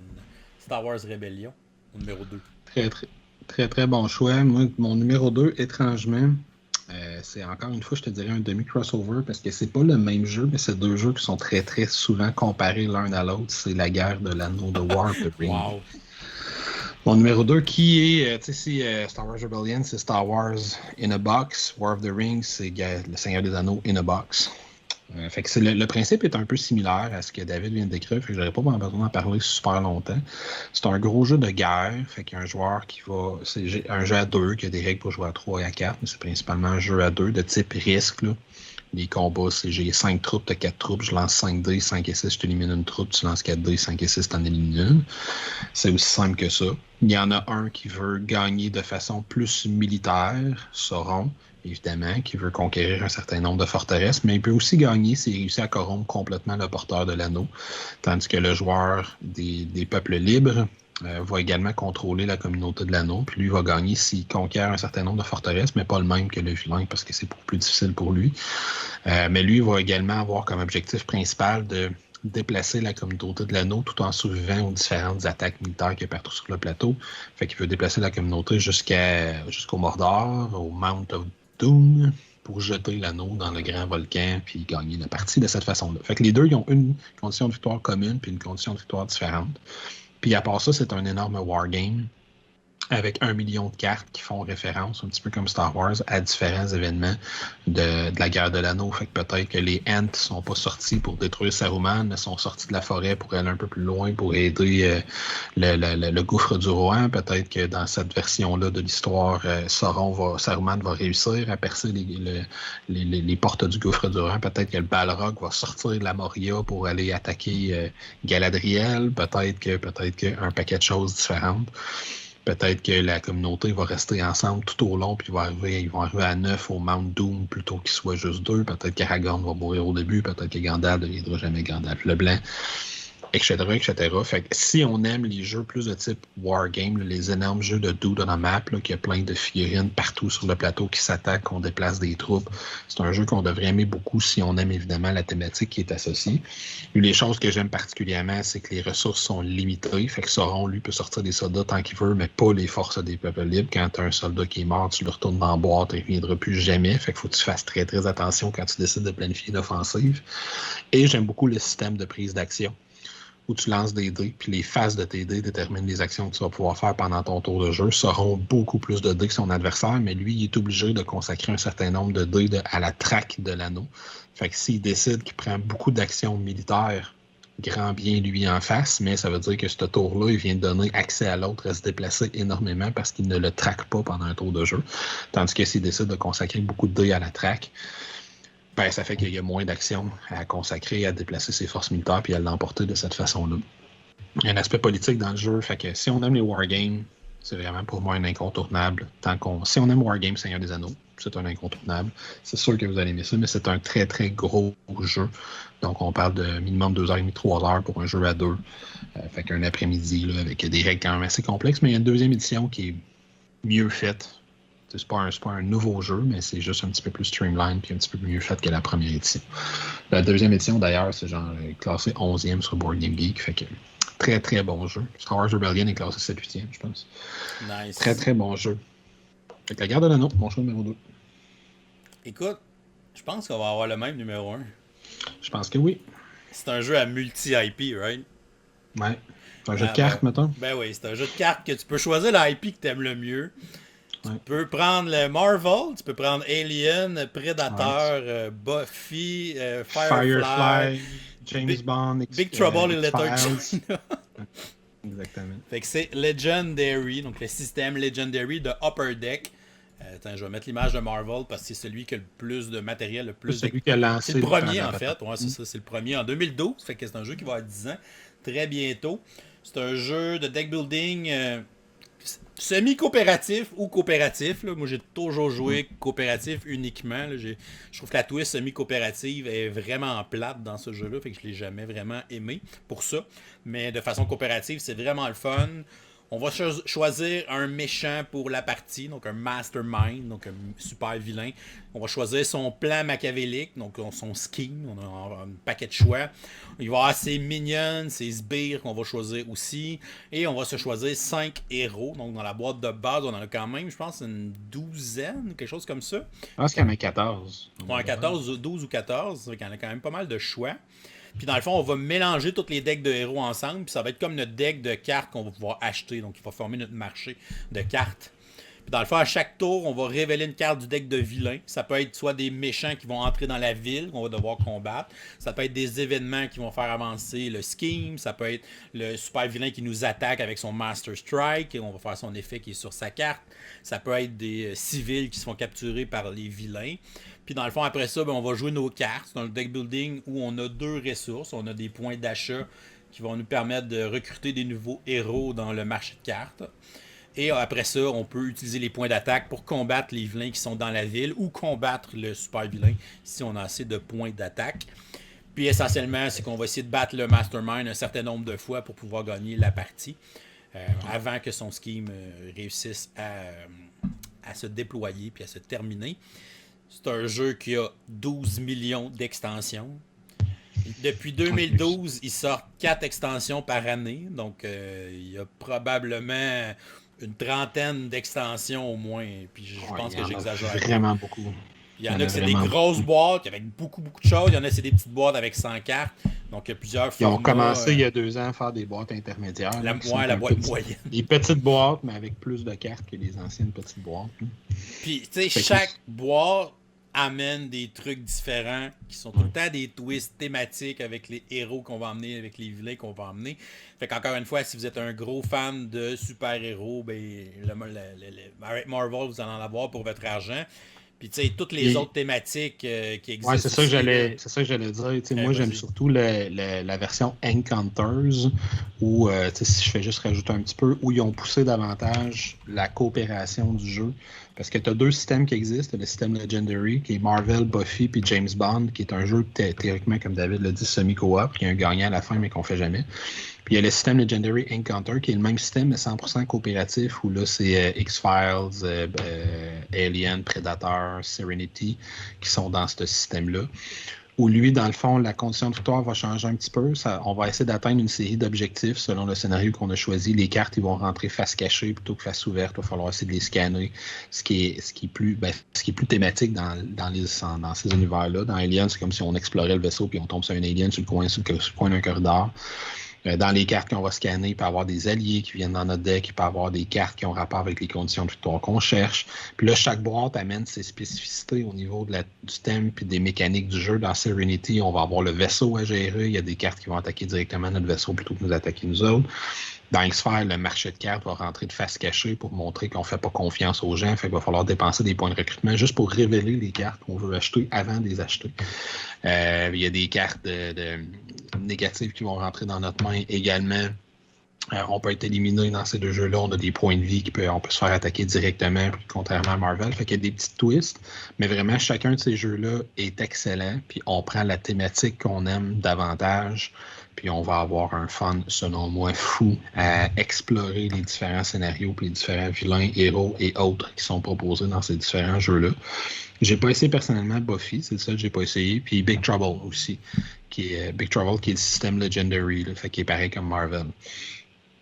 Mais de ce qu'on me dit, si on aime l'univers, on va aimer le jeu autant qu'on aime les autres. Fait que c'est vraiment un excellent système de jeu. Il y a plein de rumeurs sur les prochaines propriétés intellectuelles qui vont rentrer dans le jeu. Moi, j'espère justement un Terminator, puis j'aimerais beaucoup voir un Legendary Encounter Star Wars. Ouais, puis ils sont allés avec des thématiques un peu champ gauche. Là. Oui. X-Files, il n'y a pas eu beaucoup de jeux de société de X-Files. Firefly, il y en a eu un peu, mais il n'y en a pas tant qui ont eu du bon succès. Donc, même James Bond, un jeu de cartes James Bond, il n'y en a pas eu beaucoup, là, des jeux de société James Bond, fait que c'est bien ici. Puis James Bond, chaque film est son propre scénario, fait que c'est intéressant. Il y a déjà une extension qui existe pour James Bond, il y en a une pour... il y en a 2 pour Alien, les 3 autres n'ont pas d'extension, encore à ma connaissance. Ouais, puis Marvel en a 36. Marvel en a des milliers, ouais. Ouais, fait que c'est vraiment un beau système pour vrai, Legendary. Choisissez la thématique que vous aimez, puis achetez votre boîte, vous allez avoir beaucoup, beaucoup de plaisir avec ça. C'est bien réfléchi, les thématiques sont bien amenées, puis c'est un système qui continue d'en sortir, puis j'ai hâte de voir l'annonce du prochain. Le présentement à Gen Con cette année, ils n'en ont pas annoncé, là, à moins qu'ils fassent une annonce surprise. Mais bon. Je pense qu'ils en sortent un nouveau aux 2 ans, peut-être. Là. Fait que le dernier, c'est X-Files. Ça fait peut-être 2 ans. Le dernier, c'est James Bond. James Bond, ouais, c'est ça. Donné Gen Con quand on y avait été à Gen Con, il y en avait. En 2019. Le problème d'impression que les cartes. Là. Il serait dû pour une nouvelle franchise cette année. Fait que peut-être pour une annonce surprise. Ça serait le fun. C'est un système exploitable à l'infini. Ouais, puis tu sais, Upper Deck, c'est une compagnie qui a quand même les poches assez pleines, là, on se le dit. C'est une compagnie qui fait des cartes à collection, les cartes de hockey, tout ça. Fait que ils n'ont pas de misère à aller payer des licences et des propriétés intellectuelles. Donc, je pense qu'ils peuvent avoir accès à peu près n'importe quoi, puis ils vont être prêts à le payer si ça vaut la peine. Fait que moi aussi, j'aimerais ça voir un Legendary Star Wars ou un Legendary Transformer. pourrait être cool. Ça serait cool, ou G.I. Joe. En tout cas, bref. Ouais. Donc, ouais, très cool. Je me doutais qu'on le mettrait tous les deux, mais c'est quand même drôle qu'il soit numéro 1 pour nous deux. Donc, ça montre à quel point c'est bien exploité comme propriété intellectuelle à l'intérieur de ce système. C'est lui que j'ai triché un peu parce que techniquement, j'avais déjà parlé de Marvel et de Alien, mais on va dire que j'ai dit Legendary Predator. Ouais, c'est ça. Je peux y aller avec Legendary Firefly si je veux pas avoir deux jeux de Marvel. Mais bon, voilà. Donc, ça conclut notre top 10 des jeux inspirés d'une propriété intellectuelle. Ouais. Donc, on serait curieux à la maison de savoir c'est quoi vos jeux favoris d'une propriété intellectuelle. Vous pouvez nous mettre ça en commentaire. Puis vous pouvez nous écrire aussi quelle propriété intellectuelle vous aimeriez voir apparaître dans les jeux de société. Ça aussi, c'est un autre aspect. Moi, j'aimerais beaucoup un jeu de société basé sur le jeu vidéo Chrono Trigger, en jeu Legacy. Là. Je pense qu'il y aurait de quoi à faire là, avec ça. Avec des plateaux pour chaque époque. Là, bon, ça c'est mon rêve, là, mais c'est ça. Ça pourrait être quand même assez complexe, par exemple. Oui. Ça pourrait être assez tough. Moi, j'aimerais beaucoup, mais ça va être un désir devenu réalité. Là. Il me reste à me le procurer quand il va sortir, mais un Assassin's Creed, il reste à voir s'il va être aussi bon que ce que j'espère qu'il va l'être. Puis là, il est en retard en fou. Là. On va voir quand est-ce que... Commence à arriver à certaines places. Oui, c'est ça. Exactement. Fait qu'on verra.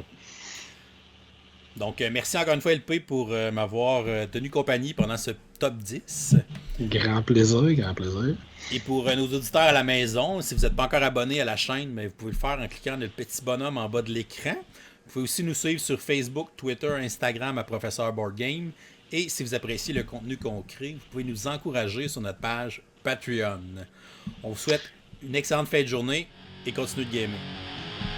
Ciao!